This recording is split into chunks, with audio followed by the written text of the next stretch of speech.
1461, Terobosan Gagak Emas. Para master tahap pembentukan roh setengah langkah ini masing-masing menunjukkan keterampilan mereka, membunuh dua binatang iblis.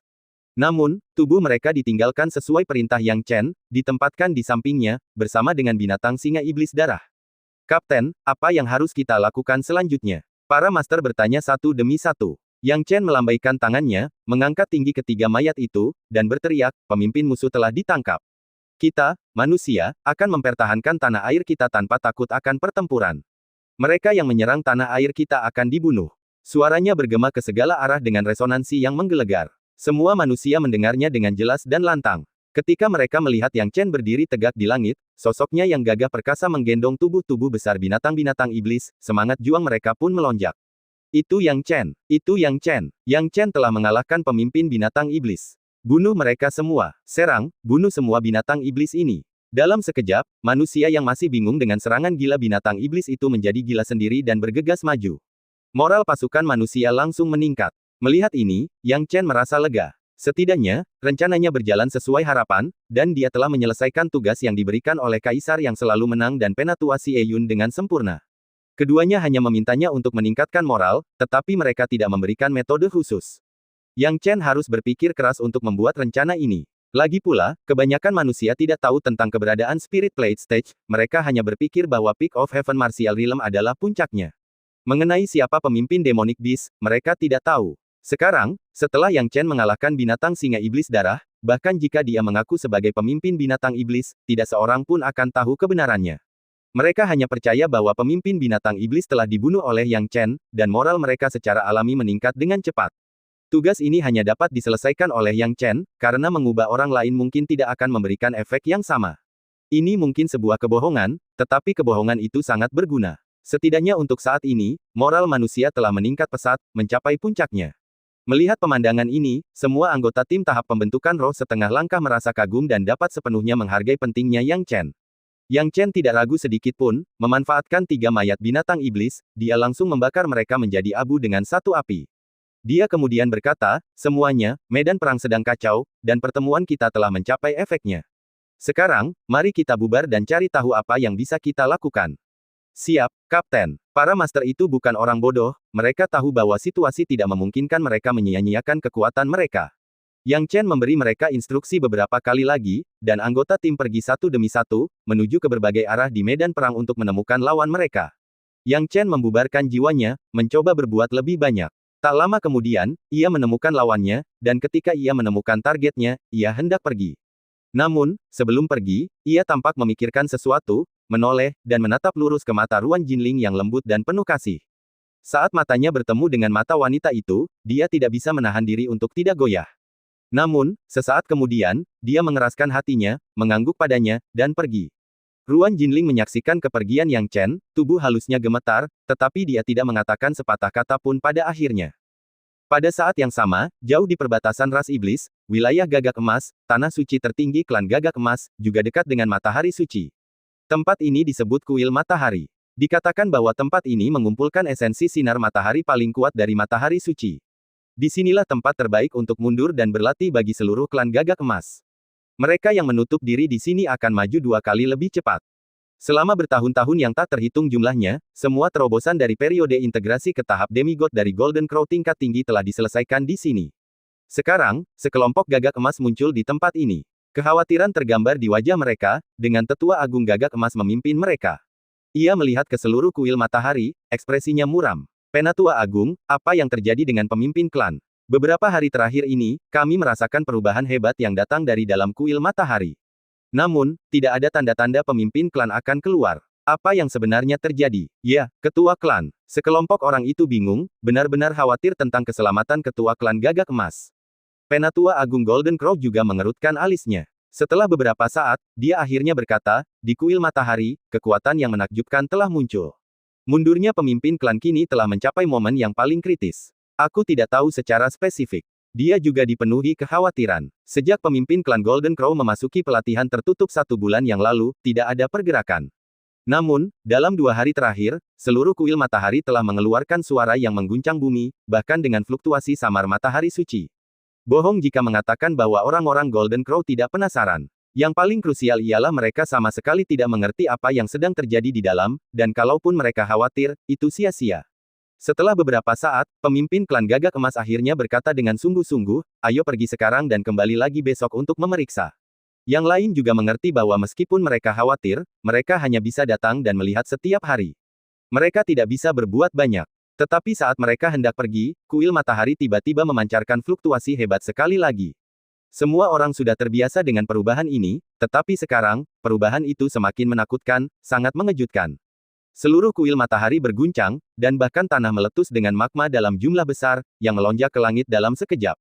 Apa yang telah terjadi? Apa yang sedang terjadi? Banyak burung gagak emas menjadi pucat karena ketakutan dan berubah menjadi bentuk burung gagak emas, terbang tinggi ke langit. Tetua Agung Gagak Emas menatap lurus ke arah kuil matahari, merasakan kekuatan yang menakutkan dan mengerikan dari dalam, kekuatan yang sangat kuat baginya. Kegembiraan perlahan-lahan tampak di wajahnya. Seolah-olah sedang menebak dan memikirkan sesuatu, dia ragu-ragu dan membedakan apakah itu benar atau salah. Sementara itu, magma yang meletus dari tanah telah melonjak menuju matahari suci sebelum akhirnya tenang. Pada akhirnya, kuil matahari menjadi tenang, dan letusan magma tanah tampaknya telah mencapai titik akhirnya. Lalu, suara tawa yang panjang dan hangat terdengar dari dalam kuil matahari. Aura yang tenang namun mengejutkan perlahan menyebar, menutupi tubuh semua orang dan membuat mereka semua merasakan perbedaan mendasar antara diri mereka dan aura ini. Pemimpin klan, apakah itu kamu? Beberapa anggota klan bertanya dengan gembira dan cemas. Namun, Tetua Agung Gagak Emas hanya berdiri di sana sambil bergumam dalam keadaan kesurupan, berhasil, haha, berhasil. Apakah pemimpin klan berhasil? Ya, ketua klan, apakah kau berhasil? Semua Golden Crow merasa penasaran. Pada saat itu, seorang laki-laki yang berwujud manusia seutuhnya muncul di hadapan semua orang. Mereka tidak tahu kapan dia muncul, itu tiba-tiba, aneh, dan ganjil. Ketika dia muncul, dia tersenyum dan berkata, ya, saya berhasil. Bab 1462, Kekejaman Perang. Orang ini, bukankah pemimpin klan Gagak Emas? Pemimpin klan Gagak Emas tampak memiliki penampilan yang sama seperti sebelumnya, tanpa perubahan apapun, tetapi setelah dia mati lebih dekat, orang dapat menemukan perbedaan yang signifikan pada dirinya. Setidaknya bagi para kaisar agung yang telah mencapai tahap piring roh, mereka dapat dengan jelas memahami perbedaan dan perubahan pada pemimpin klan Gagak Emas. Pemimpin klan, apakah kau sudah berhasil menjadi dewa? Banyak anggota klan Gagak Emas menelan ludah mereka dan berkata, meskipun mereka baru saja menerima jawaban substansial dari pemimpin klan, mereka masih tidak berani mempercayainya dan ingin bertanya lagi. Ya pemimpin klan, apakah kamu benar-benar berhasil? Pemimpin klan Gagak Emas berkata dengan tenang, ya, aku berhasil. Dia tidak menjelaskan terlalu banyak, tetapi hanya melepaskan auranya, menyapu tubuh semua orang dengan lembut seperti angin musim semi. Namun, tindakan ini membuat semua orang terdiam sejenak. Semua orang merasakannya, merasakan kekuatan dahsyat yang keluar dari tubuh pemimpin klan Gagak Emas. Kekuatan ini tampak lembut dan lambat, tetapi tidak ada satupun dari mereka yang mampu menahannya. Dulu aku hanya membayangkan kekuatan para dewa, dan sekarang aku bisa mengendalikannya dengan tanganku sendiri. Pemimpin klan Gagak Emas menatap dirinya sendiri dan tidak bisa menahan sedikit rasa sedih dalam kata-katanya. Beberapa saat yang lalu, dia pikir itu semua hanya mimpi. Baru sekarang dia bisa menerimanya dengan perlahan. Dia melangkah maju dengan kedua tangan di belakang punggungnya, menatap matahari suci di langit, dan perlahan membungkuk. Setelah dia menyelesaikan aksinya, para Golden Crow yang ada di bawah meneteskan air mata kebahagiaan. Terima kasih, matahari suci, atas perlindunganmu. Terima kasih, matahari suci, atas perlindunganmu. Klan Gagak Emas kita sekarang memiliki kekuatan baru setingkat dewa, dan tidak akan sulit bagi kita untuk mendominasi ras iblis di masa depan. Terima kasih, matahari suci. Semua burung gagak emas mengungkapkan rasa terima kasih yang tulus dan rasa hormat terhadap sumber cahaya. Tidak lama kemudian, pemimpin klan Gagak Emas berdiri tegak. Saat dia berdiri, dia melihat tangannya dan tertawa. Pemimpin klan, sekarang setelah kau memiliki kekuatan tertinggi ini, kau seharusnya memberi contoh dengan menghukum Qilin, sehingga mereka mengerti kekuatanmu. Beberapa anggota klan Gagak Emas berkata dengan kejam, jelas-jelas menyimpan dendam yang mendalam terhadap Qilin. Ya, pemimpin klan, selama masa pengasinganmu, Qilin bersikap sombong dan angkuh di luar laut api, sehingga menimbulkan masalah. Jika bukan karena pemeliharaan dari Tetua Agung, klan kita tidak akan damai. Para binatang iblis itu menyampaikan pendapat mereka secara berurutan. Aku tahu tentang masalah ini. Cepat atau lambat aku akan menyelesaikan masalah ini dengan Qilin, tetapi tidak perlu terburu-buru. Ada hal yang lebih penting untuk dilakukan sekarang.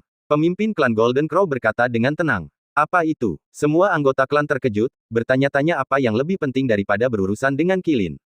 Pemimpin klan Gagak Emas berkata perlahan, alasan mengapa aku bisa mencapai alam ini dan berhasil menjadi dewa terutama karena pil genesis kecantikan ilahi. Pil ini memang mengambil esensi dunia dan meningkatkan diri sendiri, jadi itu mengubah takdirku, memungkinkanku untuk menerobos ke tahap demigod dan berhasil naik. Karena itu, aku tidak boleh melupakan rasa terima kasihku. Aku harus menyimpan kebaikan Yang Chen di hatiku. Aku pernah berjanji padanya bahwa jika aku berhasil menjadi dewa, aku akan membantunya menyelesaikan konflik antara manusia dan ras iblis. Sekarang setelah aku menjadi dewa dan kekuatanku telah meningkat pesat, wajar saja jika aku perlu memenuhi janjiku. Ketika menyebut Yang Chen, banyak anggota klan Gagak Emas tidak dapat menahan diri untuk memikirkan sesuatu. Pemimpin klan, kita harus bisa bergaul baik dengan pemuda ini. Memang perlu untuk akur dengan Yang Chen, tetapi tidak perlu menyelesaikan masalah menyeluruh antara binatang iblis dan manusia dengan cara apapun. Lagi pula, menimbulkan masalah bagi ular piton raksasa surgawi juga tidak baik untuk kita. Para Gagak Emas memiliki pendapat mereka sendiri dan berdiskusi dengan sengit. Namun, sebagian besar dari mereka berpikir bahwa mereka perlu akur dengan Yang Chen, sementara ular piton raksasa surgawi tidak layak untuk disinggung. Mereka ingin menemukan jalan tengah. Namun, hal ini membuat pemimpin klan Golden Crow mengerutkan kening dan berkata dengan dingin, jika kamu benar-benar berpikir begitu, maka aku sangat kecewa. Klan Golden Crow kita, begitu kita berjanji sesuatu, kita tidak akan pernah menarik kembali kata-kata kita. Tapi menyinggung ular piton raksasa surgawi. Anggota klan Gagak Emas ini masih memegang pendapat mereka. Meskipun mereka berterima kasih kepada Yang Chen, saat ini mereka lebih peduli dengan kepentingan mereka sendiri. Hahaha, menyinggung perasaannya. Jika aku benar-benar takut menyinggung perasaannya, aku tidak akan mampu mengubah situasi pertempuran ini. Karena kalian semua merasa seperti itu, aku mungkin juga menunjukkan kepada dunia kekuatan dewa sekali lagi. Pemimpin klan Golden Crow berkata dengan dingin. Perang masih berlangsung. Perang berlangsung selama beberapa hari tanpa menunjukkan tanda-tanda akan berakhir. Kedua belah pihak bertempur dengan brutal, manusia dan binatang iblis mati setiap saat. Tanah dipenuhi mayat, dan darah mengalir seperti sungai. Mata semua orang memerah. Pada titik ini, bukan hanya kekuatan yang penting, tetapi juga kemauan. Pihak yang tekadnya melemah terlebih dahulu, pihak itu pasti kalah. Melalui perang ini, Yang Chen benar-benar memahami betapa rapuhnya hidup dan kejamnya perang. Perang itu hanya berlangsung beberapa hari, tetapi ia merasa telah mengalami transformasi total. Itu adalah suatu pencerahan, dia memperoleh terlalu banyak pemahaman dari sana. Begitu pula saat ia melihat rekan-rekannya jatuh satu persatu, ia menjadi jauh lebih mati rasa.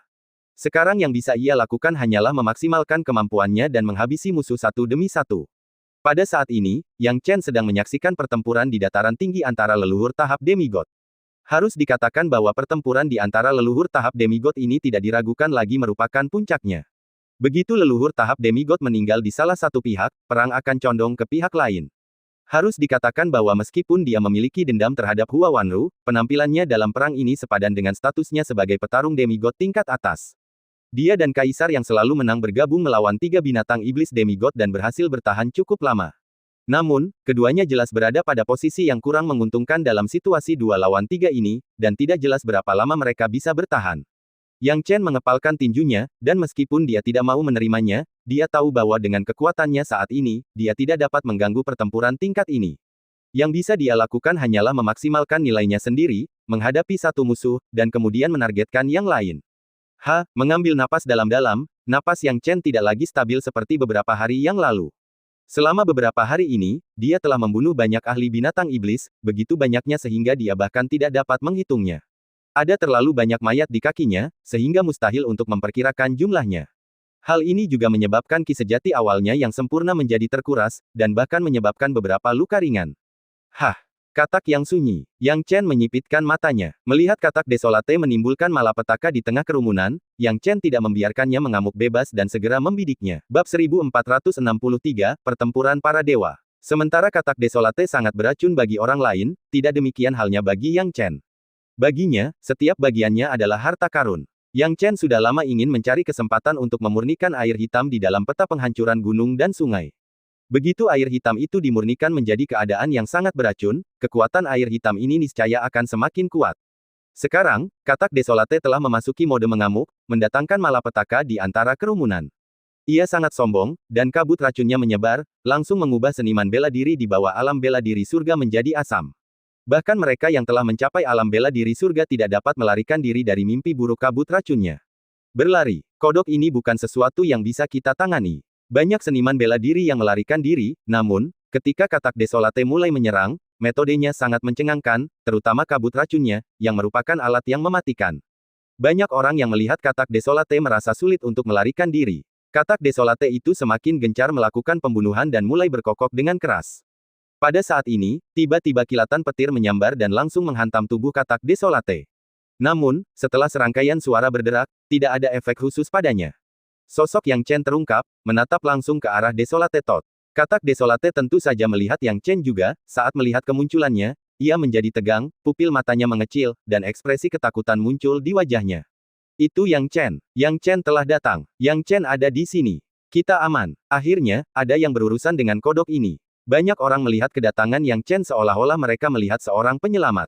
Yang Chen menatap kodok itu, dan berkata dengan dingin, aku hampir lupa, dengan tubuhmu yang penuh racun, cara biasa tidak akan efektif melawanmu. Namun, ada satu hal yang paling mematikan bagimu. Saat kata-katanya berakhir, Yang Chen tiba-tiba mengeluarkan kadal yin. Begitu dikeluarkan, Yang Chen mengepalkan tangannya, dan asam dari mulut kadal yin dilepaskan secara langsung, ditujukan ke katak Desolate. Saat melihat kadal yin, katak Desolate ketakutan dan mencoba melarikan diri, namun tersambar petir yang menghalangi jalannya, memaksanya untuk meminum asam secara langsung.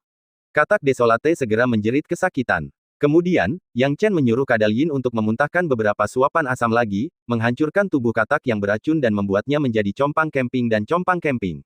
Setelah itu, pedang petir Yang Chen menyerang dengan cepat, dan katak Desolate bertahan beberapa kali sebelum akhirnya tak bergerak sama sekali dan mati. Melihat ini, Yang Chen melambaikan tangannya, dan dengan bantuan ki sejatinya, dia memasukkan katak Desolate ke dalam sungai 8 ujung yang mengalir, menyimpannya untuk penggunaan di masa mendatang.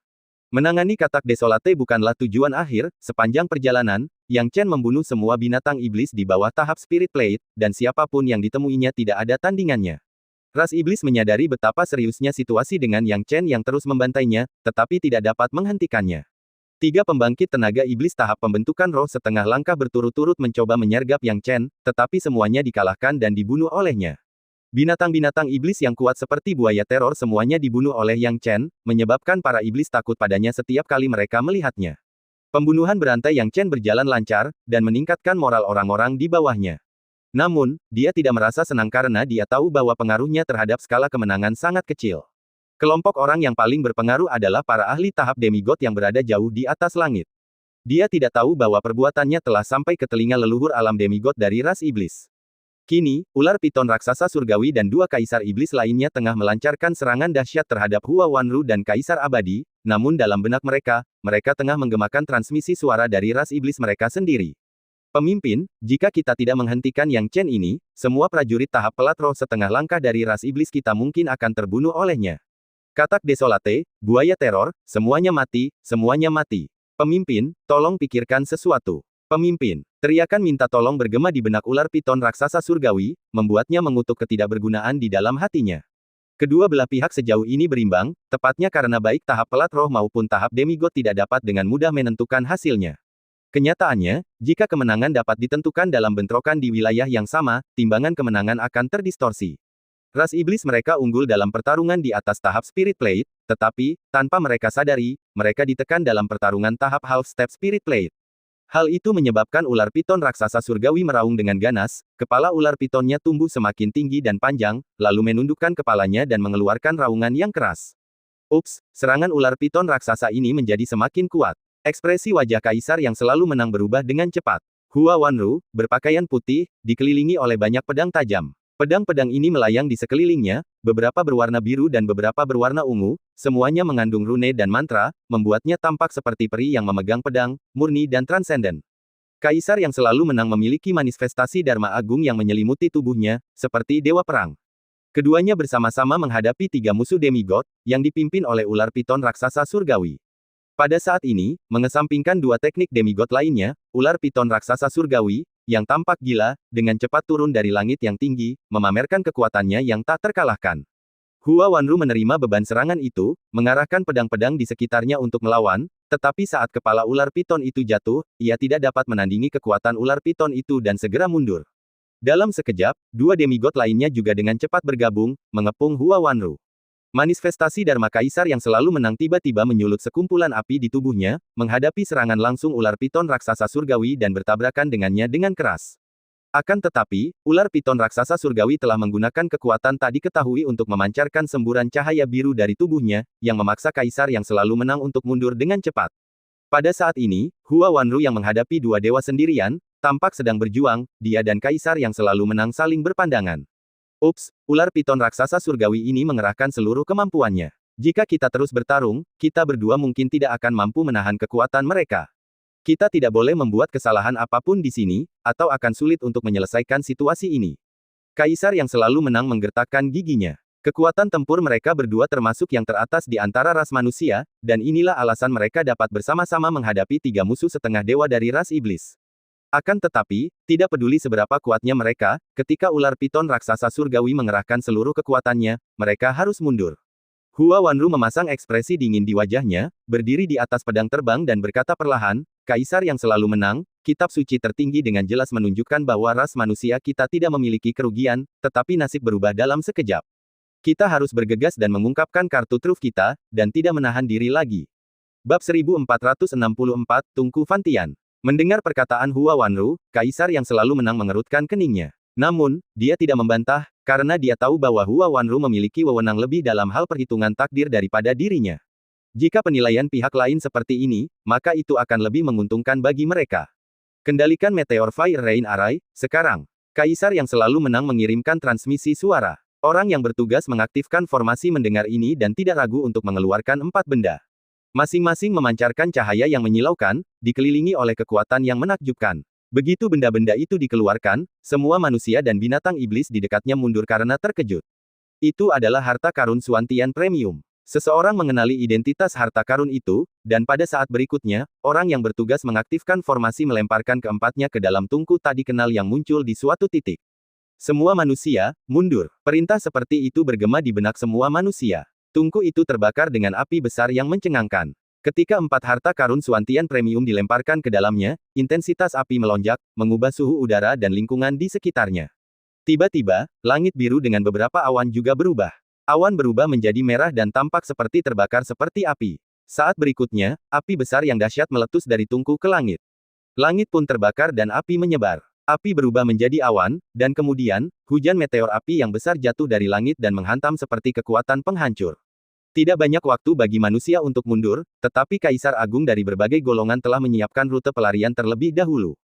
Sebuah susunan pelindung dipasang di bagian belakang, yang tampaknya memiliki efek terbatas pada susunan hujan api meteor, menyebabkan hujan api meteor yang jatuh diatasi oleh susunan pelindung ini satu demi satu. Reaksi Yang Chen cepat, dan dia memasuki susunan pelindung sebelum hujan api meteor turun. Namun, banyak manusia lain yang tidak seberuntung itu. Mereka yang tidak memasuki susunan pelindung tepat waktu hancur dan terbakar menjadi abu oleh hujan api meteor. Melihat ini, hati Yang Chen sakit, tetapi dia tahu tidak ada jalan lain. Formasi berskala besar seperti itu pastilah kartu truf yang telah dipersiapkan sebelumnya oleh Kaisar Manusia. Bahkan dia sendiri tidak mengetahuinya, jadi itu pasti dimaksudkan sebagai upaya terakhir melawan binatang iblis, dan yang lainnya tentu saja tidak akan mengetahuinya. Kerahasiaan itu bagus, tetapi itu pasti akan menyebabkan beberapa pembunuhan yang tidak disengaja. Bagaimanapun, medan perang itu sangat luas, dan jangkauan formasi pelindung pada akhirnya terbatas. Kini tatapan Yang Chen tertuju ke depan, di mana sekelompok orang tengah mati-matian berusaha melarikan diri ke formasi pelindung, namun mereka tak mampu mendekat karena lebatnya hujan meteor api. Sudah berakhir, kita benar-benar tamat. Tidak, aku tidak ingin mati di bawah hujan api ini. Jika aku, Zhang Cheng, harus mati, aku ingin mati di tangan binatang iblis. Banyak orang dalam kelompok ini mengeluarkan suara ratapan, merasa putus asa dan yakin akan kematian yang akan segera terjadi. Namun, pada saat itu, gelombang api menyapu mereka. Kedatangan api itu melilit mereka dengan erat, memberikan dukungan sesaat terhadap hujan api meteor. Dan bukankah orang yang bertindak itu adalah Yang Chen sendiri? Yang Chen dengan ganas menarik sekelompok orang ke dalam formasi pelindung dengan tangannya. Rupanya, tak seorang pun dari mereka menyangka akan mendapat kesempatan lolos dari kematian. Melihat api menghilang dan menyadari bahwa Yang Chen lah yang menyelamatkan mereka, mereka tak kuasa menahan tangis syukur. Kami, warga keluarga Kerajaan Istana Timur, berterima kasih kepada Saudara Yang Chen karena telah menyelamatkan nyawa kami. Saudara Yang Chen, terima kasih telah menyelamatkan hidup kami. Yang Chen sedikit terkejut, tidak menyangka mereka adalah anggota keluarga kerajaan. Namun, itu tidak aneh, karena selama perang yang sedang berlangsung, pakaian dan busana keturunan berbagai faksi tidak lagi menjadi prioritas, jadi begitu mereka mulai bertarung, mereka semua bersatu sebagai manusia tanpa perbedaan kekuatan. Namun, baginya, semua kekuatan itu sama. Bahkan jika keluarga kerajaan menaruh dendam padanya, dia tidak menyesali tindakannya dalam menyelamatkan orang. Yang Chen, aku, Zhang Cheng, belum pernah mengucapkan terima kasih dengan tulus kepada banyak orang dalam hidup ini. Kali ini, aku benar-benar ingin mengucapkan terima kasih kepadamu. Zhang Cheng membungkuk dengan tulus. Tidak ada seorang pun yang bisa merasakan kegembiraan bertahan hidup setelah bencana besar. Dia membungkuk kepada Yang Chen sambil mengepalkan tangannya. Yang Chen berkata dengan ramah, kamu tidak perlu berterima kasih padaku. Bagiku, itu hanya usaha kecil. Sekarang kita masih hidup, kita berharga. Nanti, kita harus melawan musuh dengan baik. Dengan Meteor Fire Rain Array yang aktif, aku ingin melihat bagaimana binatang-binatang iblis itu akan terus bersikap sombong. Banyak manusia menggertakkan gigi mereka, mata mereka sudah merah karena keinginan untuk membunuh. Harus dikatakan bahwa Meteor Fire Rain Array sangat kuat. Sekali dilepaskan, itu cukup untuk menghancurkan langit dan bumi, menimbulkan malapetaka. Setidaknya untuk waktu yang singkat, seluruh langit menjadi kacau. Binatang-binatang iblis yang terkena hujan api meteor itu langsung tumbang, hanya beberapa ahli puncak alam bela diri surgawi dan master setengah langkah tahap pembentukan roh dari ras iblis yang mampu meloloskan diri dan mundur dengan cepat, namun mereka tidak dapat keluar dari jangkauan hujan api meteor itu. Yang Chen juga kagum dengan kekuatan Meteor Fire Rain Array, tetapi dia segera menerimanya. Baru saat itulah dia teringat proses pemanggilan Meteor Fire Rain Array tadi. 4 harta karun Suantian kelas atas dilemparkan ke dalam tungku itu, tungku ini, Yang Chen menyipitkan matanya, merasa sangat terkejut. Saudara yang penasaran dengan tungku ini. Zhang Cheng, yang telah diselamatkan oleh Yang Chen, tersenyum dan bertanya ketika dia melihat keraguan Yang Chen. Ya, saya agak bingung. Mungkinkah saudara Zhang Cheng bisa menjelaskannya? Yang Chen tidak bisa menahan diri untuk bertanya. Haha, aku tidak bisa menjelaskannya dengan tepat, tetapi aku, Zhang, kebetulan adalah anggota keluarga kerajaan. Tungku ini juga merupakan harta karun keluarga kerajaan kita. Tungku ini disebut Tungku Fantian dan memiliki sejarah dalam keluarga kerajaan kita. Konon tungku ini ditinggalkan oleh pendiri keluarga kerajaan kita, harta karun Suantian yang langka. Meskipun merupakan kelas tertinggi, tungku ini melampaui harta karun Suantian premium lainnya. Api di tungku ini cukup untuk membakar habis harta karun Suantian premium lainnya. Zhang Cheng berkata dengan bangga, tidak khawatir untuk mengungkapkan harta karun keluarganya. Lagi pula, sebagai bagian dari keluarga kerajaan, dia tidak takut akan hal ini.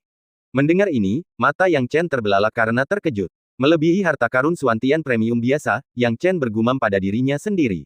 Dia sudah memiliki pemahaman kasar tentang pemicu Meteor Fire Rain Array.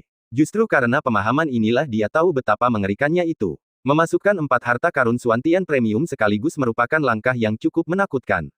Begitu tungku Fantian dinyalakan dan kekuatan keempat harta karun Suantian premium digunakan, kekuatan yang dipanggil tidak memerlukan penjelasan lebih lanjut. Tentu saja, kuncinya adalah kekuatan tungku Fantian itu sendiri. Alam macam apa yang melampaui harta karun Suantian premium biasa, dia tidak tahu, namun dia merasa alam itu seharusnya serupa dengan peta kehancuran gunung dan sungai miliknya. Bab 1465, Gajah Raksasa yang Menjangkau Langit. Peta penghancuran gunung dan sungai, menurut kata-kata Yuban, juga merupakan harta karun Suantian tertinggi.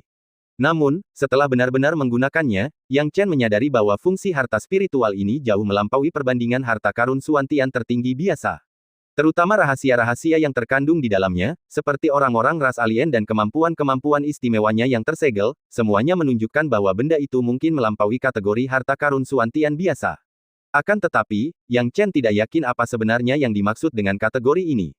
Mungkin berada pada level yang sama dengan Fantian Furnace. Sambil merenung, jatuhnya Meteor Fire Rain Array pun telah berakhir. Melihat ke depan, bumi telah menjadi reruntuhan, dan di dunia, selain dari beberapa binatang iblis yang tersebar dan para kaisar iblis tahap piring roh yang terluka di dataran tinggi, tidak banyak binatang iblis yang tersisa.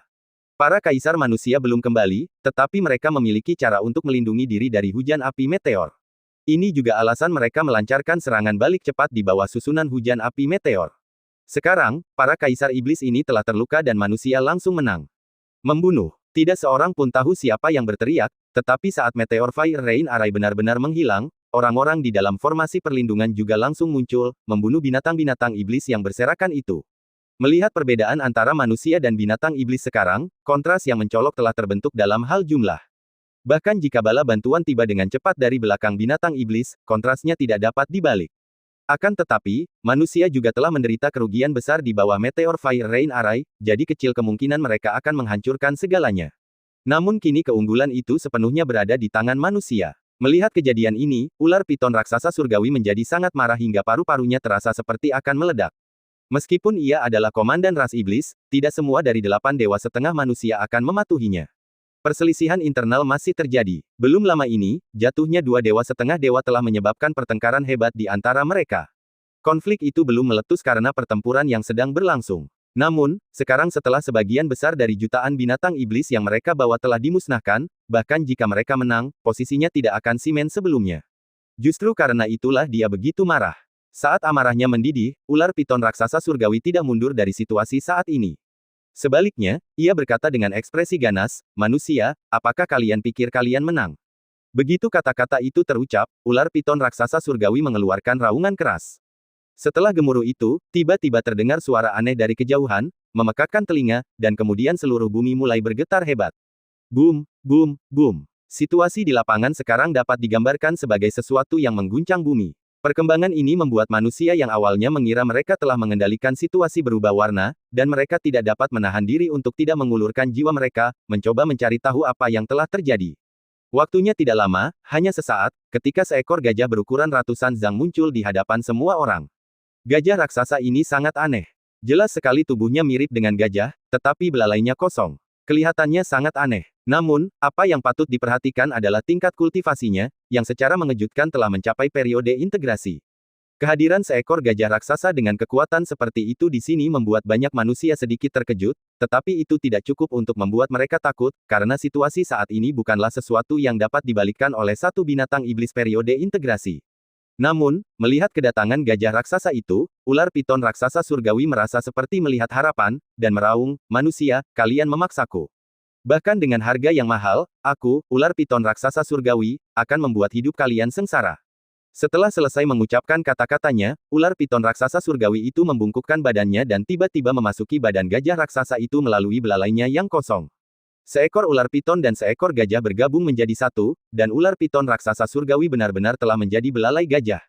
Seluruh tubuh gajah juga mengalami perubahan drastis. Warna kulit aslinya berubah drastis, dan banyak sisik muncul di tubuhnya.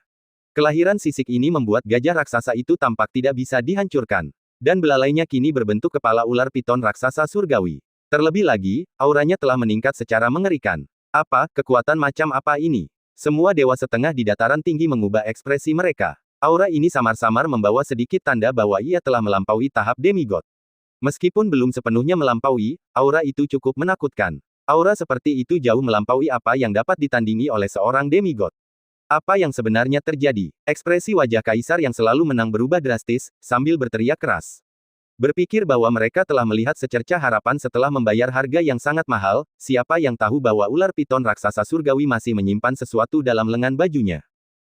Sepertinya kalian manusia tidak tahu. Kami pikir kalian telah mempelajari banyak informasi tentang kami, para binatang iblis. Kaisar iblis dengan tubuh babi raksasa mencibir dan berkata, Tuan Tongtian terkenal di peringkat kekuatan pertempuran iblis, tetapi tanpa perbedaan peringkat yang jelas, itu karena ular piton raksasa surgawi sebenarnya tidak ada di peringkat kekuatan pertempuran iblis. Yang ada di daftar adalah gajah raksasa yang mencapai langit. Hanya saja gajah raksasa pencapai langit itu lahir dengan 2 jiwa, satu untuk gajah dan satu untuk belalai ular piton. Moncong ular piton itu adalah Tuan Tongtian. Tuan Tongtian dan tubuh gajah raksasa itu pada dasarnya tidak cocok dan terpisah sejak awal.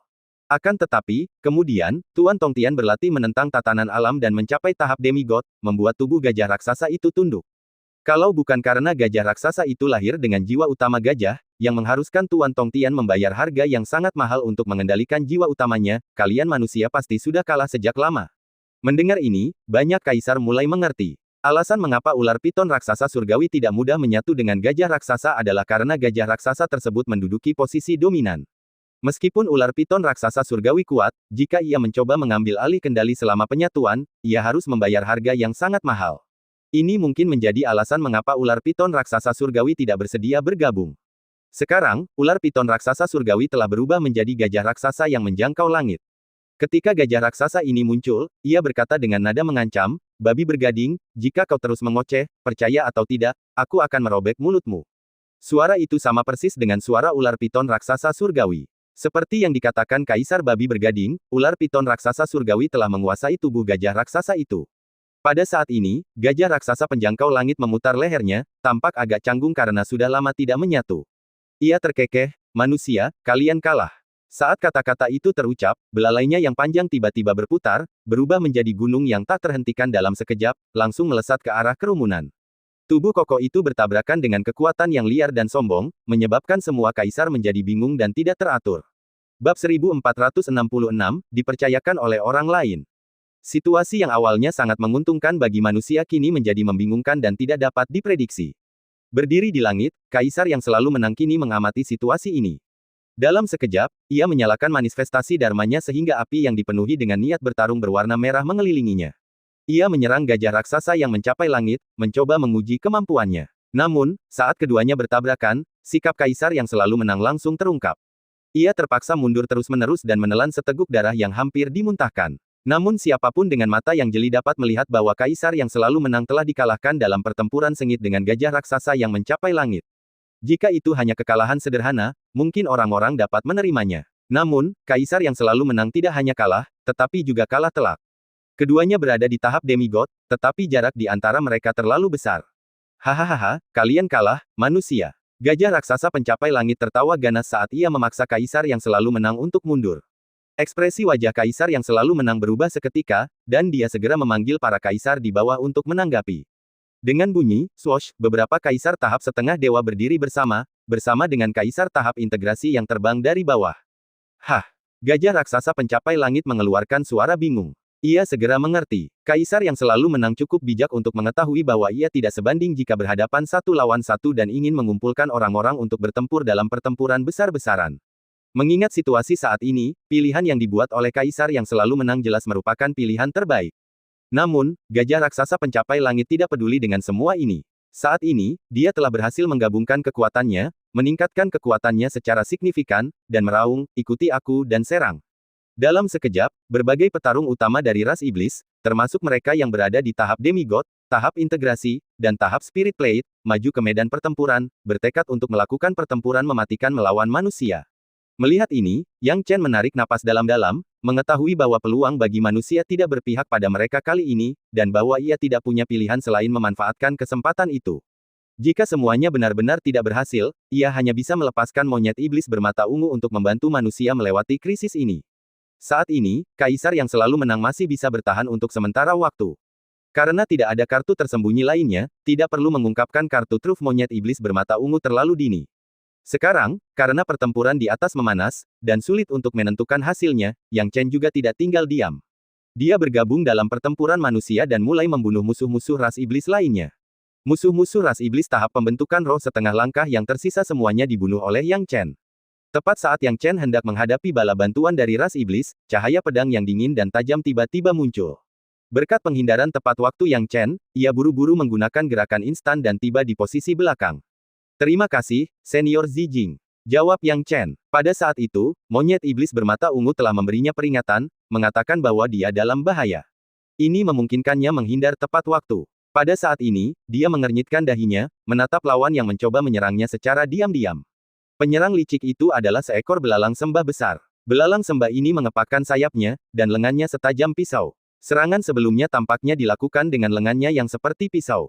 Belalang pedang sayap hijau. Yang Chen menyipitkan matanya, mengenali spesies penyerangnya. Belalang pedang sayap hijau ini bukanlah spesies yang langka dan patut diperhatikan, tetapi yang perlu diperhatikan adalah kekuatannya. Belalang ini sebenarnya telah mencapai tahap Jinzun. Belalang pedang sayap hijau tahap Jinzun yang muncul di sini memang membingungkan Yang Chen. Apa yang terjadi? Yang Chen merasakan hawa dingin di punggungnya. Dia tahu bahwa pertempuran sengit di atas sana pasti telah membuat fokus mereka teralihkan, dan bahkan mereka yang memiliki kemampuan kuat tidak akan memilih untuk meninggalkannya. Bahkan orang bodoh pun akan tahu bahwa pertempuran di atas sana lebih kritis, dan seorang petarung tingkat kaisar dapat membalikkan keadaan. Setelah pertempuran di atas berakhir, menangani situasi di bawah akan jauh lebih mudah. Namun belalang pedang sayap hijau ini tidak mempedulikan pertempuran di atas dan malah mengincarnya. Bila mempertimbangkan perbedaan kekuatannya, meski menghadapi tahap Spirit Plate dia akan memiliki beberapa cara untuk mempertahankan diri, tapi pedang mantis tahap Jinzun ini sulit untuk dia hadapi. Apakah kamu datang ke sini khusus untuk membunuhku? Yang Chen bertanya dengan dingin. Belalang pedang bersayap hijau mencibir dengan mengancam, Yang Chen, kamu cukup pintar. Kamu menebak bahwa aku datang ke sini khusus untuk membunuhmu. Sayangnya, bahkan jika kamu tahu, kamu tidak dapat mengubah hasilnya. Ketika belalang pedang sayap hijau selesai berbicara, monyet iblis bermata ungu membuat penilaian, jika aku ingat dengan benar, kau pernah bertemu lawannya sebelumnya. Siapa? Yang Chen bertanya dengan heran. Namanya Wu Changkong, jawab monyet iblis bermata ungu. Tubuh Yang Chen membeku, dan ekspresinya berubah dingin. Wu Changkong. Dia tidak menyangka bahwa monyet iblis bermata ungu akan mengingat hal semacam ini dengan salah. Jika memang seperti yang dia katakan, maka situasi ini jelas bukan suatu kebetulan. Ketika Kaisar Agung Jinxi meninggal, dia juga menduga bahwa itu ada hubungannya dengan Wu Changkong. Dan sekarang, lawan Wu Changkong muncul di sini. Apakah semuanya hanya kebetulan? Wu Changkong, seorang petarung tahap integrasi, telah bertarung di tahap Jinzun begitu lama dan bahkan tidak meninggalkan luka pada belalang pedang sayap hijau. Bukankah itu lebih konyol lagi? Wu Changkong, Yang Chen menggertakkan giginya. Hatinya dipenuhi kebencian, tetapi dia tidak punya bukti untuk membuktikan apapun. Yang bisa dia lakukan hanyalah menangani krisis saat ini terlebih dahulu. Belalang pedang sayap hijau tertawa, Yang Chen, terima saja takdirmu. Apakah kamu tidak takut bahwa dengan kamu, seorang pejuang yang begitu penting, pertempuran di atas akan terbalik? Yang Chen bertanya dengan dingin. Hahaha, konyol. Yang Chen, sepertinya kamu belum menyadarinya. Ras manusiamu hampir tamat, dan kaisarmu pasti akan kalah. Menurutmu berapa lama mereka bisa bertahan? Belalang pedang bersayap hijau mencibir dingin, sayangnya, aku dipercaya oleh seseorang untuk mencegahmu, seekor ikan yang lolos dari jaring, lolos. Jadi aku harus membunuhmu terlebih dahulu. Yang Chen tidak sempat memikirkan siapa yang mempercayakan belalang pedang sayap hijau. Ia menyebarkan jiwanya dan menyelidiki situasi pertempuran saat ini di langit. Hanya dengan pandangan sekilas, wajah Yang Chen menjadi sulit dibaca. Dalam waktu singkat, pihak manusia sudah menunjukkan tanda-tanda kekalahan. Dengan begitu banyak kaisar yang bergabung, mereka tampaknya tidak mampu menahan gajah raksasa yang mencapai langit sama sekali. Hal itu membuat Yang Chen ragu apakah melepaskan monyet iblis bermata ungu dapat membalikkan keadaan. Namun, ia tidak punya pilihan lain. Entah itu dapat mengubah hasil atau tidak, ia harus mencobanya. Senior Zijing, tolong bantu aku. Kata Yang Chen. Tidak masalah, monyet iblis bermata ungu setuju. Pada saat yang sama, belalang pedang sayap hijau telah menyerangnya lagi. Melihat ini, Yang Chen secara naluriah ingin memanggil monyet iblis bermata ungu. Namun, sebuah kejadian aneh tiba-tiba terjadi. Karena di tengah-tengah serangan belalang pedang sayap hijau, tiba-tiba berhenti. Yang Chen melihat, dengan mata telanjangnya, seutas tali yang terbuat dari api muncul entah dari mana. Tali itu melilit tubuh belalang pedang sayap hijau dan kemudian menyeretnya lebih tinggi ke langit. Di depan orang yang mengambil tindakan, belalang pedang sayap hijau tahap Jinzun seperti anak kecil yang belum dewasa, terikat dan tidak bisa bergerak. Bab 1467, Kedatangan Dewa Sejati. Belalang pedang sayap hijau juga terkejut. Ia sempat berpikir untuk melawan, tetapi ia putus asa, meskipun ia mencoba yang terbaik untuk melawan, tali api yang tampaknya tak berdaya itu tampaknya mengikat semuanya, membuatnya tidak dapat melepaskan diri tidak peduli seberapa keras ia mencoba. Siapa dia? Siapa dia? Belalang pedang sayap hijau berspekulasi ragu dalam hatinya.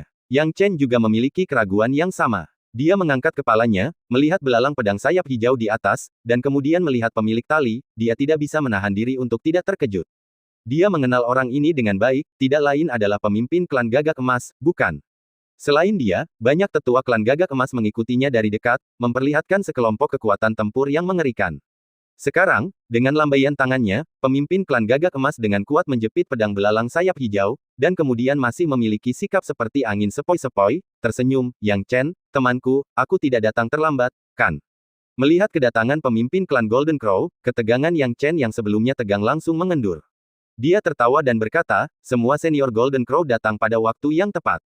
Saya berterima kasih kepada kalian semua. Setelah berkata demikian, ia pun membungkukkan badannya yang dalam kepada para anggota klan Gagak Emas, bukan karena apa-apa, melainkan karena kedatangan para anggota klan Gagak Emas adalah untuk menyelamatkan dirinya dan seluruh manusia.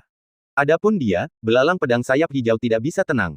Sekarang, belalang pedang sayap hijau terikat erat, dan melihat pemimpin klan Gagak Emas seperti ini, ia berseru, klan Gagak Emas, apa maksudmu? Bukankah kau mengatakan kau tidak akan ikut campur dalam perang ini? Sekarang kau telah ikut campur, dan kau membantu manusia. Apa artinya ini? Belalang pedang sayap hijau, tindakan klan Gagak Emas kami tampaknya tidak memerlukan masukanmu.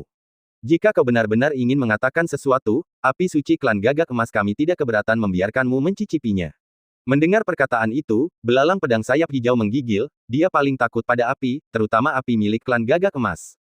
Adapun pertempuran antara gajah raksasa pencapai langit dan manusia, pertempuran itu telah berhenti karena kedatangan klan Gagak Emas. Kemunculan sejumlah besar anggota klan Gagak Emas merupakan titik balik yang luar biasa, tidak peduli pihak mana yang mereka dukung. Tidak seorang pun berani meremehkannya. Sisi manusia tampak lebih panik. Di mata mereka, Golden Crow juga merupakan binatang iblis. Sekarang setelah begitu banyak pasukan Golden Crow muncul, entah mereka musuh atau kawan, bagaimana mereka bisa bertahan dan melawan? Gajah raksasa pencapai langit langsung berkata, "Klan Gagak Emas. Kalian datang tepat waktu. Meskipun tidak jelas bagaimana belalang pedang sayap hijau telah menyinggung kalian semua, tetapi para senior, tolong bantu saya terlebih dahulu untuk berurusan dengan manusia, dan saya akan secara pribadi meminta maaf kepada kalian setelahnya." Bagaimana? Pemimpin klan Gagak Emas berkata dengan tenang, "Gajah raksasa pencapai langit, aku di sini bukan untuk membantumu, tetapi untuk menasihatimu agar berhenti." Mendengar kata-kata itu, baik binatang iblis maupun manusia tercengang. Kaisar yang selalu menang dan yang lainnya siap melarikan diri, tetapi pemandangan ini mengejutkan mereka. Kemunculan klan Gagak Emas sebenarnya untuk menghentikan binatang buas ini. Gajah raksasa pencapai langit jelas tidak menduga niat pemimpin klan Gagak Emas muncul di sini. Dia berkata dengan dingin, "Pemimpin klan Gagak Emas, apakah kamu bercanda denganku?" "Tidak, aku sedang berbicara tentang urusan serius." Pemimpin klan Gagak Emas berdiri dengan kedua tangan di belakang punggungnya. Gajah raksasa yang menjulang tinggi berkata dengan aura dingin, "Bagaimana jika aku bilang tidak? Kalau begitu, aku hanya bisa menghentikanmu dengan paksa." Pemimpin klan Gagak Emas berkata dengan malas. Gajah raksasa pencapai langit tertawa keras, "Bagus, bagus, bagus, klan Gagak Emas, kalian memang berani. Sebelumnya, aku enggan mengambil tindakan karena menghormati kalian sebagai sesama binatang iblis. Sekarang setelah kalian anggota klan Gagak Emas keluar dari wilayah Gagak Emas dan mengejarku pada saat integrasi ini, aku akan menghancurkan klan Gagak Emas kalian terlebih dahulu hari ini." Ketika pembicaraan itu berakhir, gajah raksasa pencapai langit tidak peduli siapa yang datang dan siap bergerak untuk membunuh pemimpin klan Gagak Emas terlebih dahulu. Sisi manusia ingin membantu klan Gagak Emas, bagaimanapun juga, ini adalah sekutu yang diperoleh dengan susah payah, tetapi campur tangan mereka dengan cepat dihentikan, meninggalkan pemimpin klan Gagak Emas dan klannya untuk menghadapi gajah raksasa yang mencapai langit. Namun, semua orang salah. Bukan klan Gagak Emas, melainkan hanya pemimpin klan Gagak Emas saja. Dia sendiri menghadapi gajah raksasa pencapai langit dengan tenang, seolah-olah melakukan sesuatu yang tidak penting. Hal ini membuat banyak orang tidak berani melihat ke atas lagi. Di mata semua orang, gajah raksasa pencapai langit saat ini bukanlah lawan yang bisa ditangani satu orang. Lawannya telah mencapai puncak tahap demigod, puncak yang sesungguhnya. Jika dia melewati kemacetan, dia akan menjadi dewa sejati. Keberadaan seperti itu, bagaimana mungkin satu dewa pun mampu menghadapinya? Namun, tak lama kemudian, sebuah kejadian mengejutkan terjadi yang membuat semua orang tercengang. Pemimpin klan Gagak Emas hanya mengangkat tangannya dan, dengan sebuah genggaman, angin sepoi-sepoi bertiup, disertai dengan nyala api keemasan yang menyapu. Angin dan nyala api itu menyatu, tampak lembut dan tak berdaya.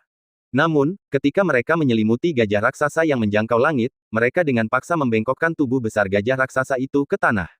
Pupil gajah raksasa pencapai langit mengecil, tampaknya tidak dapat mempercayai hal ini, dan mencoba berdiri dan melawan lagi. Namun, sesaat kemudian, api berubah menjadi telapak tangan raksasa seperti gunung dan dengan kuat menekan tubuh gajah raksasa pencapai langit.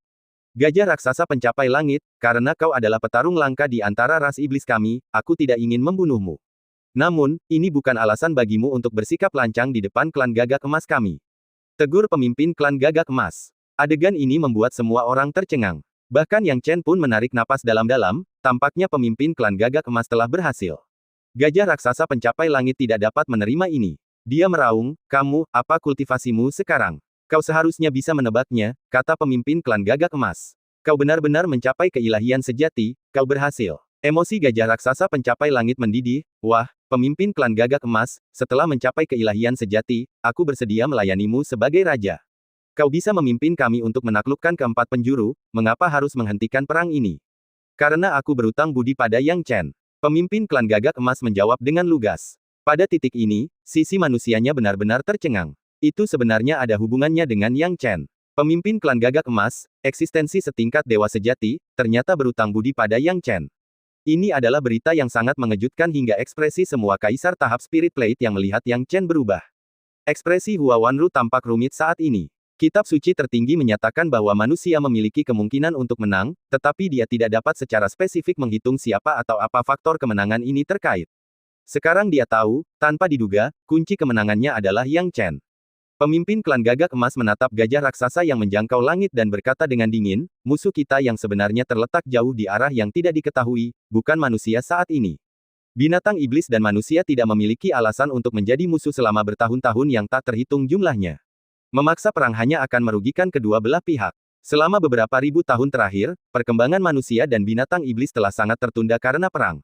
Tidakkah kau mengerti itu? Bab 1468, Prediksi Ling Yan. Orang lain mungkin tidak tahu siapa musuh jauh yang dibicarakan oleh pemimpin klan Gagak Emas, tetapi bagaimana mungkin gajah pencapai surga tidak mengetahuinya? Pada saat ini, tubuhnya bergetar, dan kepala ular piton itu tiba-tiba terlepas dari tubuh gajah. Saat muncul, ia menatap pemimpin klan Gagak Emas dan berkata kesakitan, "Aku bersedia menyerah." Mendengar ular piton raksasa surgawi berkata demikian, para leluhur ras iblis alam demigod lainnya juga menunjukkan ketakutan di wajah mereka, satu demi satu berkata, "Kami juga bersedia untuk tunduk." Dalam sekejap, semua leluhur tahap demigod memilih untuk tunduk. Bukan karena mereka bersedia melakukannya, tetapi mereka tidak punya cara untuk melawan. Kekuatan gabungan dari ular piton raksasa surgawi telah mencapai tingkat yang mengerikan, tetapi di hadapan pemimpin klan Gagak Emas, itu tidak ada bedanya dengan anak kecil yang sedang bermain rumah-rumahan, jadi bagaimana mereka bisa menahan pemimpin klan Gagak Emas? Melihat semua ahli tingkat demigod memilih untuk menyerah, pemimpin klan Golden Crow mengangguk puas. "Aku tidak akan mempersulit kalian. Aku senang kalian bersedia mendengarkanku. Karena ini masalahnya, dengan ini aku umumkan bahwa perang antara manusia dan binatang iblis telah berakhir. Korban yang tidak perlu juga akan dihentikan. Mulai sekarang, setidaknya selama 5.000 tahun ke depan, manusia dan binatang iblis tidak boleh terlibat dalam konflik, jika tidak, itu berarti menentangku. Aku percaya bahwa setiap orang di sini dapat mempertimbangkan konsekuensi menentangku." Semua orang dari ras iblis itu menundukkan kepala, tidak berani menatap pemimpin klan Gagak Emas. Tindakannya barusan telah membuat semua binatang buas yang hadir ketakutan. Melihat pemandangan seperti itu, semua orang di sisi manusia merasa takjub dan segera bersiap untuk memberikan kesan yang baik. Kaisar Agung yang selalu menang memimpin, dengan hormat berkata, "Penatua klan Gagak Emas, kami berterima kasih atas campur tanganmu yang adil yang menyelesaikan konflik ini. Atas nama semua manusia, saya menyampaikan rasa terima kasih yang sebesar-besarnya. Bolehkah kami mendapat kehormatan mengundangmu untuk minum bersama kami untuk menunjukkan keramah tamahan kami sebagai tuan rumah?" Pemimpin klan Gagak Emas sangat menyadari pikiran Kaisar Agung yang selalu menang dan dengan malas menjawab, "Manusia, tidak perlu bersikap tidak jujur seperti itu di hadapanku, jadi berhentilah berpura-pura. Sejujurnya, jika bukan karena permintaan temanku Yang Chen, aku tidak akan ikut campur dalam urusan kalian manusia. Tampaknya tidak ada banyak perbedaan apakah tanah ini diperintah oleh kalian manusia atau ras iblis kami. Yang kuinginkan hanyalah agar kalian berperilaku baik di masa depan dan tidak melakukan sesuatu yang berlebihan, jika tidak, jangan salahkan aku karena bersikap kasar." Meskipun kata-kata pemimpin klan Gagak Emas itu kasar, Kaisar Agung yang selalu menang dan yang lainnya tetap tidak berani bersikap kasar, semuanya dengan hormat berkata, tentu saja, tentu saja." Kaisar-kaisar ini sekarang semua menarik napas dalam-dalam, tidak hanya terkesan oleh kekuatan pemimpin klan Gagak Emas tetapi juga terkejut oleh hubungan antara Yang Chen dan pemimpin klan Gagak Emas. Harus diketahui bahwa makna pemimpin klan Gagak Emas tadi cukup jelas. Alasan mengapa dia campur tangan dalam perang ini sepenuhnya karena Yang Chen. Ini menyiratkan adanya kemungkinan yang tak terhitung jumlahnya dalam hubungan antara dia dan Yang Chen. Jika Lilian Feng melindungi Yang Chen tidak terduga tetapi dapat diterima oleh semua orang dalam hal alasan, maka perlindungan dari pemimpin klan Golden Crow membuat para kaisar ini sangat malu. Beberapa orang yang memiliki keluhan dengan Yang Chen sekarang harus mempertimbangkan apakah mereka mampu memprovokasi Lilian Feng atau pemimpin klan Golden Crow. Bagaimanapun, pemimpin klan Gagak Emas adalah seekor binatang buas dan tentu saja tidak bisa berada di pihak yang sama dengan manusia. Tapi Yang Chen berbeda. Mengangkat Yang Chen, pemimpin klan Gagak Emas kini melirik dan bertanya sambil tersenyum tipis, "Teman muda Yang Chen, sudah lama kita tidak bertemu, bagaimana kalau kita cari tempat untuk ngobrol berdua?" Mendengar ini, Yang Chen memberi hormat dengan hormat dan menjawab tanpa ragu, "Saya tidak bisa menolak undangan seperti itu dari Penatua Golden Crow." Dengan lambaian tangan pemimpin klan Gagak Emas, serangkaian api menyelimuti tubuh Yang Chen, mengantarnya pergi. Saat pemimpin klan Gagak Emas pergi, semua binatang iblis mengalihkan pandangan mereka ke arah ular piton raksasa yang menjulang ke langit, penasaran dengan pilihan apa yang akan diambilnya. Di sisi manusia, mereka juga bersikap waspada penuh, takut kalau-kalau ular piton raksasa yang menjulang ke langit itu akan membuat pilihan yang tidak rasional segera setelah pemimpin klan Gagak Emas pergi. "Tuan Tongtian, binatang iblis setengah dewa ini bertanya dengan ragu." Ular piton raksasa surgawi berkata dengan dingin, "Tarik pasukan, ayo kembali." Melihat ular piton raksasa surgawi menyerah sepenuhnya, para binatang iblis setengah dewa ini akhirnya berhenti berpikir terlalu banyak dan mengikuti ular piton raksasa surgawi untuk pergi. Dalam sekejap mata, pemimpin klan Gagak Emas telah membawa Yang Chen ke tempat tak berpenghuni. Setelah membawa Yang Chen ke sini, pemimpin klan Gagak Emas akhirnya berhenti. Yang Chen memperhatikan tindakan ketua klan Gagak Emas, merasa bingung dan menduga bahwa pihak lain mungkin punya beberapa masalah besar untuk dibicarakan dengannya, kalau tidak, dia tidak akan membawanya ke tempat seperti itu dengan begitu hati-hati. Yang Chen tidak dapat menahan diri, dan bertanya, apa maksud dari tetua Gagak Emas? Nama asliku adalah Ling Yan. Pemimpin klan Golden Crow berkata sambil meletakkan kedua tangannya di belakang punggungnya. Sangat sedikit orang yang tahu nama ini, bahkan orang-orang di dalam klan biasanya hanya memanggilku dengan nama samaran. Ling Yan, tetua Ling Yan. Yang Chen merasa malu, tidak tahu apa maksud pemimpin klan Gagak Emas. Pemimpin klan Golden Crow berbicara perlahan, Yang Chen, aku tahu kau penasaran. Sebenarnya, aku mengundangmu ke sini hari ini karena aku ingin memberitahumu sesuatu yang sangat istimewa. Masalah ini baru kusadari setelah aku memasuki alam dewa sejati. Bahkan orang-orang lain dari rasku tidak mengetahuinya. Ada apa? Tanya Yang Chen bingung. Pemimpin klan Golden Crow mengusap alisnya, menurutmu seberapa besar benua ini? Berapa persen benua ini yang dihuni oleh manusia dan ras iblis kita? Saya tidak tahu, Yang Chen menggelengkan kepalanya. Ya, tidak ada yang tahu, tetapi aku bisa merasakan bahwa ada lebih banyak ahli tingkat dewa sejati di benua ini daripada aku sendiri.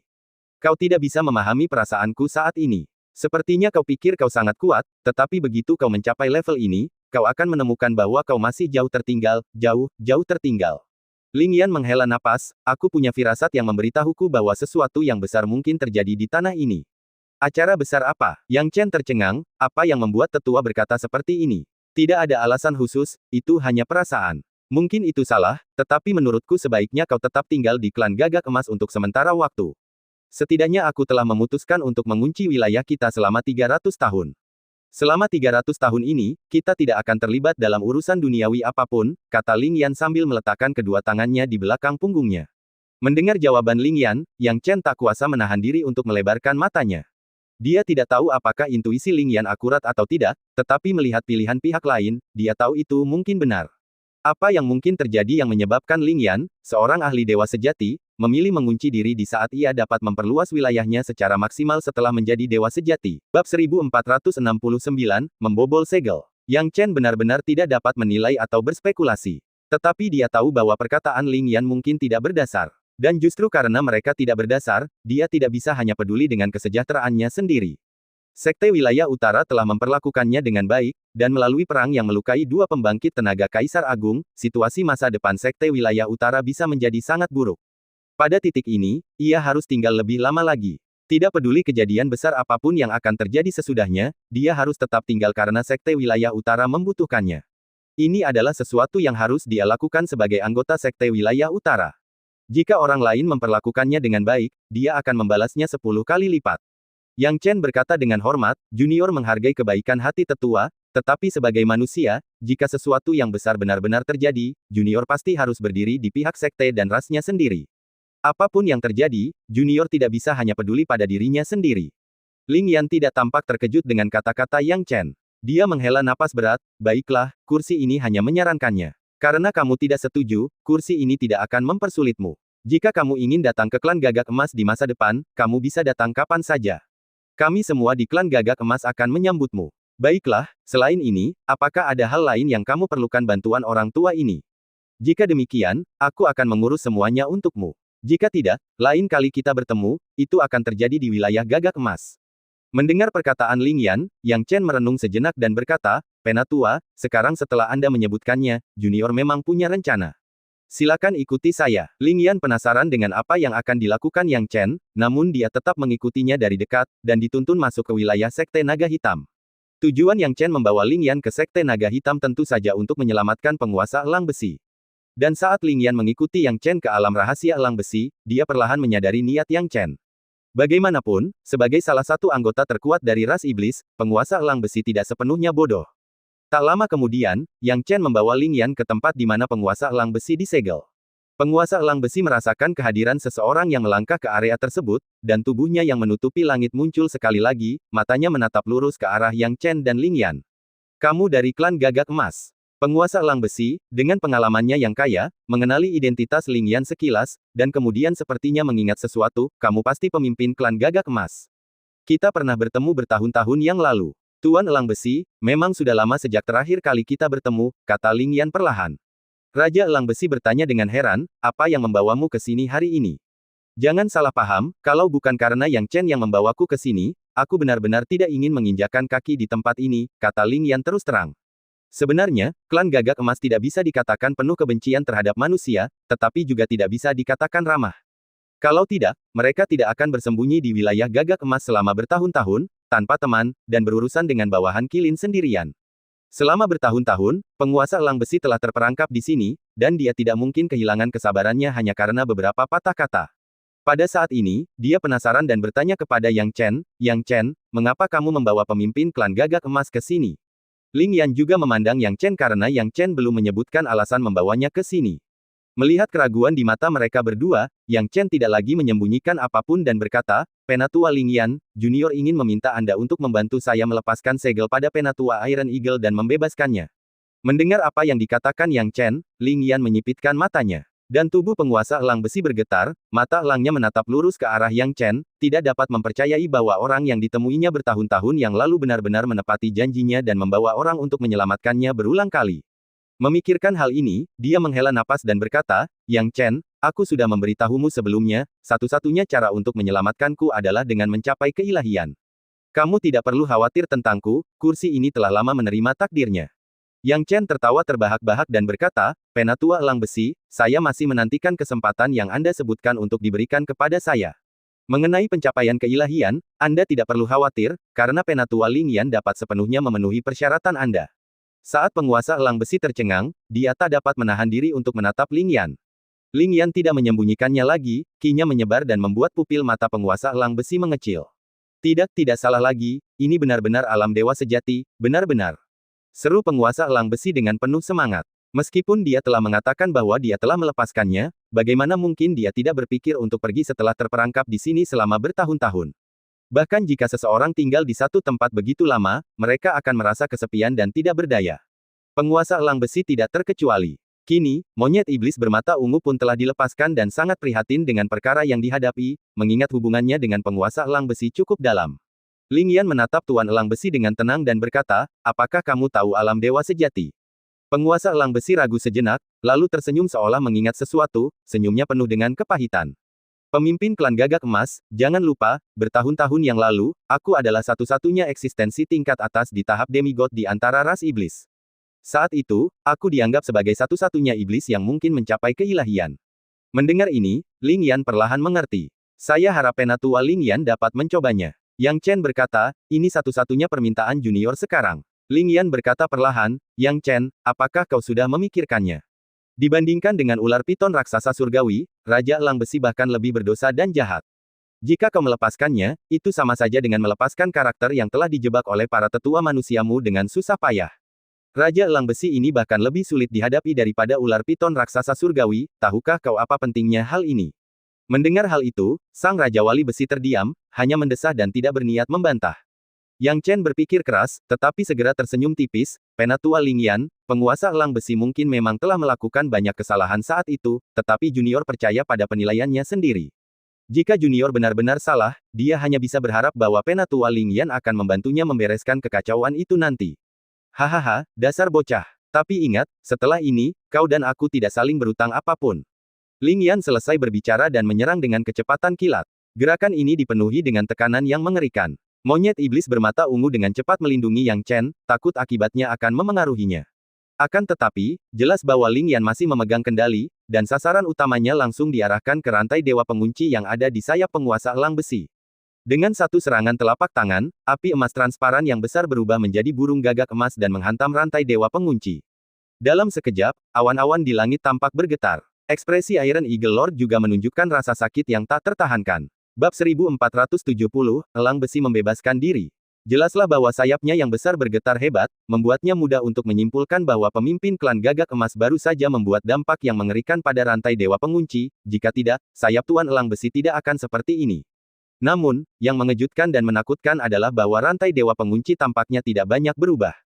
Melihat pemandangan ini, pupil mata Ling Yan mengecil seolah-olah dia tidak percaya dengan semua yang ada di depannya. Setelah memasuki alam dewa sejati, ini adalah pertama kalinya dia menemukan sesuatu yang tidak dapat dihancurkannya. Klan Gagak Emas terkenal karena kekuatannya yang luar biasa, dan meskipun api emas mereka mungkin tidak terkalahkan, tetap saja itu adalah sesuatu yang tidak dapat ditahan oleh benda-benda biasa. Begitu api klan Gagak Emas mereka terbakar, sepertinya perangkat formasi seperti rantai dewa pengunci ini adalah yang paling mudah dipatahkan, namun mereka mampu menahannya. Menarik, wajah Ling Yan menjadi gelap, Tuan Elang Besi, kau seharusnya bisa bertahan, kan? Tentu saja, suara Iron Eagle Lord sedikit bergetar. Monyet iblis bermata ungu berdiri di samping dengan ekspresi khawatir, jelas-jelas memperlihatkan gengsi penguasa elang besi di dalam hatinya. Faktanya, salah satu alasan yang Chen sangat mempercayai Iron Eagle Lord adalah karena keterlibatan Purple Eye Demon Monkey. Menurut pemahamannya tentang monyet iblis bermata ungu, ia memiliki kepribadian yang dingin dan tidak akan pernah tunduk kepada siapapun dengan mudah. Namun, ia melakukannya kepada penguasa elang besi, yang jauh dari biasa dan seharusnya menjadi seseorang yang menghargai kesetiaan dan kebenaran. Melihat Iron Eagle Lord bersikeras, Ling Yan tidak membuang-buang kata lagi dan berteriak, langkah selanjutnya adalah serangan habis-habisanku. Jika ini masih tidak bisa memutus rantai, aku juga tidak akan berdaya melawannya.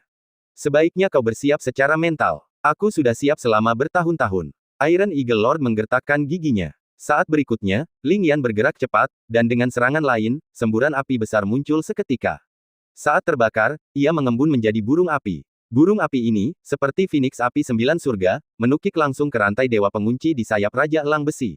Dengan tabrakan ini, sayap Iron Eagle Lord terbakar, dan api keemasan menutupi setiap inci.